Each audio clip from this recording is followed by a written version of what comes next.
Assalamualaikum warahmatullahi wabarakatuh. Halo teman-teman seperjuangan. Di sini kami dari kelompok 3 Manajemen F Universitas Perjuangan Tasikmalaya yang akan memberikan pembelajaran mengenai sumber dana, produk dan jasa bank pada mata kuliah bank dan lembaga keuangan lainnya dengan dosen pengampu Bapak Selji Sagangga SM MM. Kita akan mengetahui lebih dalam apa itu sumber dana produk dan jasa bank. Oke. Kami beranggotakan 3 orang.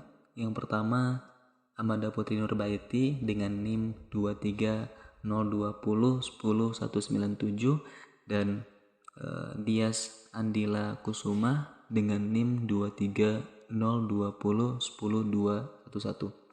Dan yang terakhir Sania Nur Azizah dengan NIM 2302010229. Kita masuk ke tahap pengertian. Mungkin teman-teman semuanya pada belum tahu apa itu sumber dana, apa itu produk bank, dan apa itu jasa bank. Nah, yang pertama adalah sumber dana bank. Ini mengacu pada cara atau sumber yang digunakan oleh bank untuk mendapatkan modal, melibatkan simpanan nasabah, pinjaman dari bank sentral, dan lainnya. Lalu produk bank ini mencakup layanan dan produk keuangan seperti tabungan, deposito, kredit, dan asuransi. Dan yang terakhir adalah jasa bank, adalah aktivitas atau layanan yang disediakan oleh bank kepada nasabahnya, termasuk pemrosesan transaksi, pengelolaan rekening, dan konsultasi keuangan.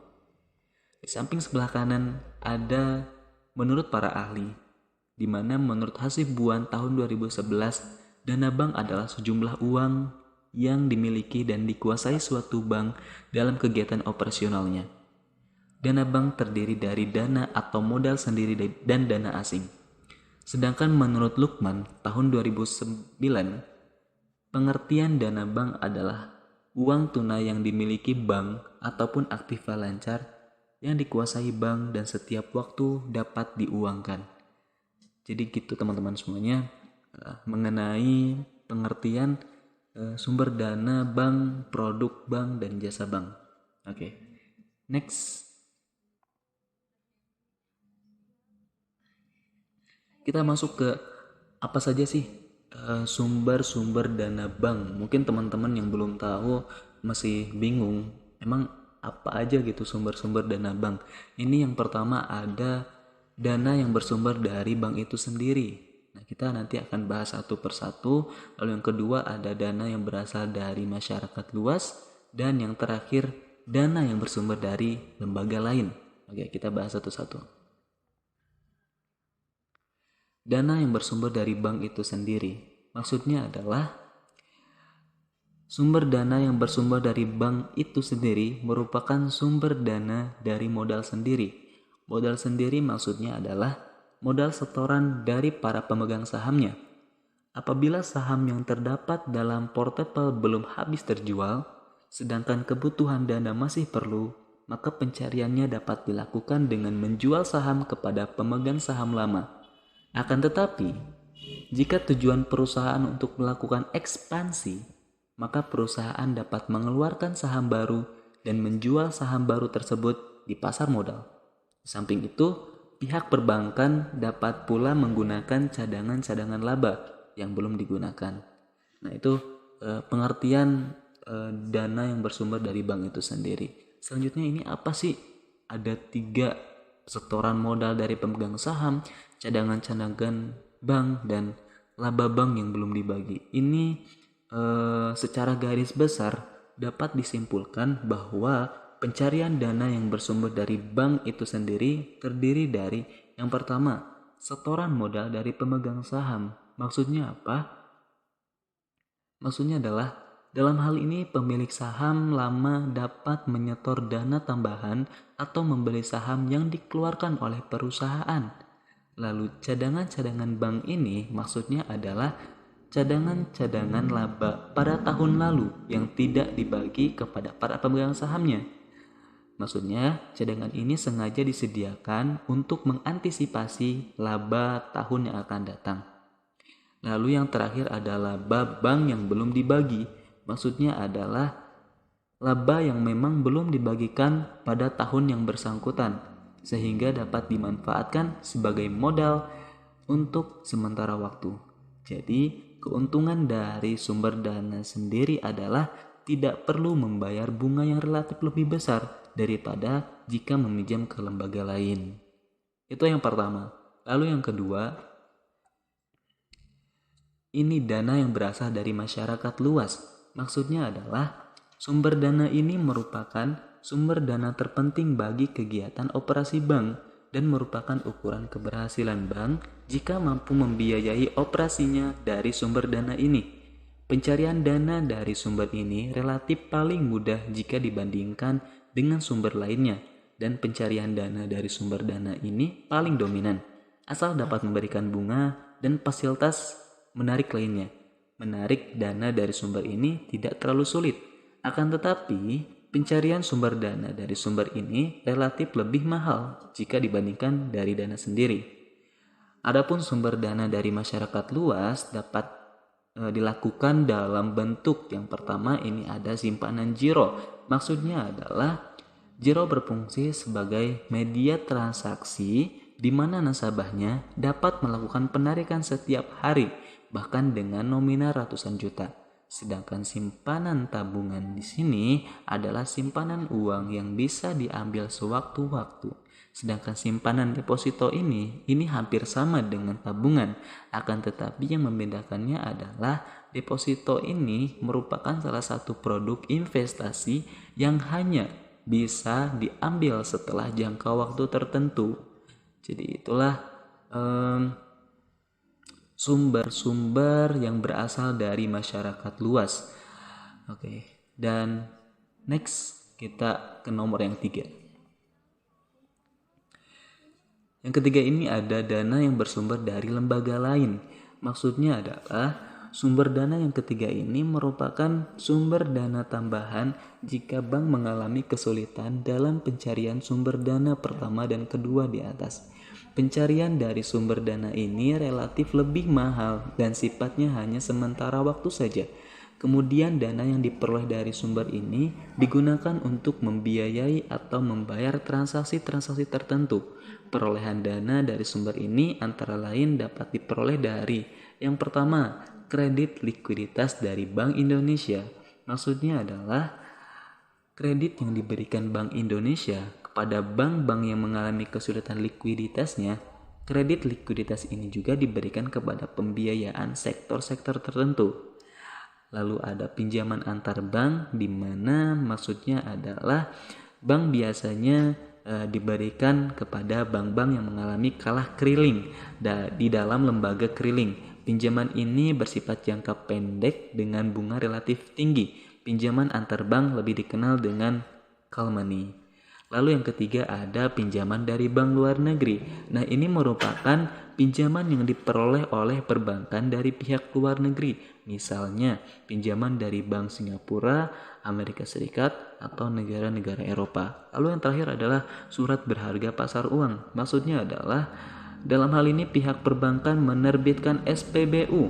Ya, SPBU adalah surat berharga pasar uang. Kemudian diperjualbelikan kepada pihak yang berminat, baik perusahaan keuangan maupun non-keuangan. Jadi ada 4 dana yang bersumber dari lembaga lainnya. Gitu ya teman-teman semuanya. Dan kita masuk ke pembahasan selanjutnya.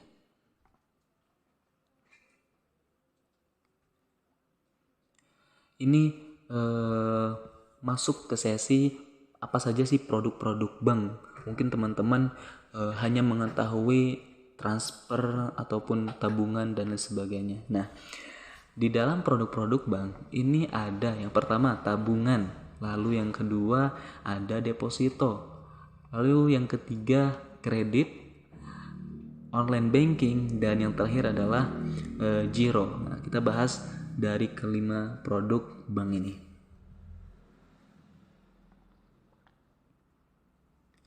Produk-produk bank yang pertama ini ada tabungan. di mana tabungan ini memiliki pengertian yang salah satu produk yang cukup umum dimiliki dan digunakan oleh para pengguna layanan atau nasabah bank. Sesuai dengan namanya, tabungan merupakan sebuah produk perbankan yang ditawarkan ketika Anda memiliki kebutuhan menabung atau sekadar menyimpan uang. Di luar itu, tabungan juga merupakan produk perbankan yang perlu Anda miliki ketika Anda bekerja. Pasalnya, penghasilan yang Anda dapatkan dari kantor tempat Anda bekerja akan disalurkan tiap bulannya pada tabungan yang Anda miliki di bank. Tabungan juga memiliki fitur penarikan atau pemindahan dana yang dapat Anda gunakan setiap saat. Nah, secara umum, tabungan ini juga menawarkan jenis-jenis seperti tabungan haji, tabungan berencana, serta tabungan berjangka. Ketika Anda menyetujui untuk menggunakan produk perbankan ini, Anda pun akan mendapatkan kelengkapan. Yang pertama ini ada buku tabungan, di mana buku tabungan ini merupakan sebuah tanda bukti bahwa kita terdaftar ataupun sebagai salah satu nasabah suatu bank yang menggunakan produk perbankan tabungan. Lalu yang kedua ada kartu ATM, di mana ini sebagai tanda kepemilikan produk perbankan tabungan. Anda juga akan diberikan kartu ATM. Kartu ATM ini merupakan sebuah fasilitas produk perbankan yang berguna untuk memudahkan Anda saat bertransaksi dengan dana yang ada di dalam tabungan Anda. Lalu yang kedua ada e-statement, di mana di zaman sekarang yang serba digital ini, kehadiran e-statement merupakan sebuah inovasi produk perbankan yang penting dalam memudahkan Anda sebagai nasabah dalam melakukan tracking transaksi yang digunakan dalam 1 bulan terakhir. Lalu yang kedua ada deposito, di mana deposito ini merupakan salah satu produk bank yang cukup populer di kalangan masyarakat. Secara karakteristik dasar, deposito ini memiliki fungsi yang sama dengan tabungan sebetulnya, sebagai sarana penyimpanan dana. Namun berbeda dengan tabungan yang dananya bisa Anda atur atau ambil setiap saat, yang artinya likuiditasnya sangat tinggi. Produk perbankan ini, deposito ini memiliki tenggat waktu tertentu sebelum Anda dapat kembali mengambil dana yang telah Anda salurkan ke dalam deposito. Lalu yang ketiga ada kredit, di mana kartu kredit ini sebagai produk perbankan. Nyatanya kartu kredit merupakan bagian dari produk kredit yang ditawarkan oleh bank. Maksudnya adalah produk perbankan kredit ini merupakan salah satu dari 3 fungsi bank yang memastikan untuk dapat membantu masyarakat. Dengan produk perbankan satu ini, lembaga bank dapat membantu seseorang atau badan usaha untuk bisa membeli suatu barang dan membayarnya dalam jangka waktu tertentu. Lalu yang keempat ada online banking. Ini merupakan produk perbankan yang cukup populer juga dalam untuk digunakan oleh masyarakat dalam beberapa tahun kebelakangan.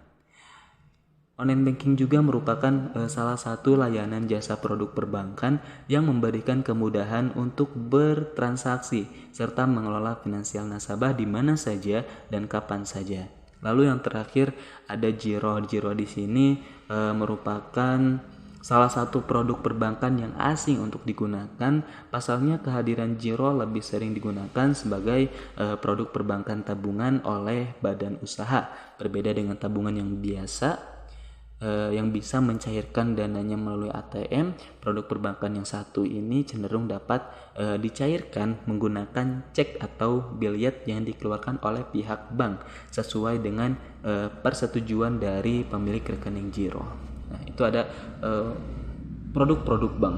Lalu kita masuk ke pembahasan jasa-jasa bank.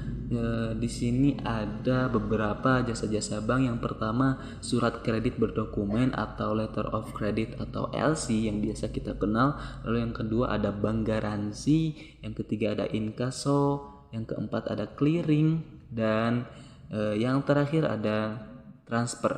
Nah, kita akan bahas kelima jasa-jasa bank ini. Yang pertama, ini ada surat kredit berdokumen atau letter of credit atau LC, di mana Ini merupakan janji tertulis yang diterbitkan oleh issuing bank atas dasar permohonan tertulis applicant atau dirinya sendiri kepada beneficiary untuk membayar atau menerima draft, mengizinkan bank lain untuk membayar atau menerima atau mengambil alih draft. Apabila dokumen yang diserahkan oleh beneficiary sesuai dengan syarat dan kondisi janji tertulis yang diterbitkan oleh issuing bank. Lalu yang kedua ada bank garansi, di mana ini merupakan jaminan dalam bentuk warkat yang diterbitkan oleh bank kepada nasabah. Lalu yang ketiga ada inkaso, ini merupakan pemberian kuasa pada bank oleh nasabah baik perusahaan maupun perorangan untuk melakukan penagihan terhadap surat-surat berharga seperti dokumen maupun yang tidak berdokumen. Lalu yang keempat ada krilling, di mana ini bertujuan untuk memudahkan proses penyelesaian transaksi keuangan dan menjamin keamanan gitu. Jadi yang terakhir ini ada transfer. Transfer di sini adalah salah satu produk dan layanan jasa keuangan yang paling populer digunakan oleh masyarakat gitu. Jadi itu pengertian jasa-jasa bank. Terus tadi ada pembahasan mengenai produk-produk bank. Lalu tadi yang pertama kita membahas tentang sumber-sumber dana bank.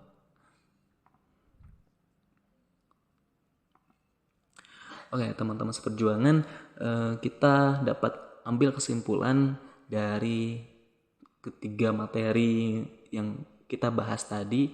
Kesimpulannya adalah di mana sumber dana bank adalah suatu usaha yang dilakukan oleh bank untuk mencari atau menghimpun dana untuk digunakan sebagai biaya operasi dan pengelolaan bank. Secara garis besar, sumber dana bank dapat diperoleh dari, tadi ada 3. Yang pertama dari bank itu sendiri, dari masyarakat luas, dan dari lembaga lainnya. Lalu produk-produk yang diciptakan oleh bank diantaranya tabungan, giro, deposito, kartu kredit, dan online banking. Dan yang terakhir ini ada jasa-jasa bank, diantaranya transfer, krilling, inkaso, uang elektronik, dan bank garansi. Oke teman-teman semuanya, jadi itulah pembahasan kita pada hari ini mengenai sumber-sumber dana bank, produk bank, dan jasa bank. Mudah-mudahan ini bermanfaat untuk teman-teman semuanya. Dan sebelum saya tutup, ini ada pantun sedikit. Ke warung beli makanan, warungnya milik Bu Salman. Bila ada kesalahan, mohon dimaafkan. Bila ada perasaan, segera diungkapkan. Oke, terima kasih. Saya ucapkan selamat beraktivitas kembali. Wassalamualaikum warahmatullahi wabarakatuh.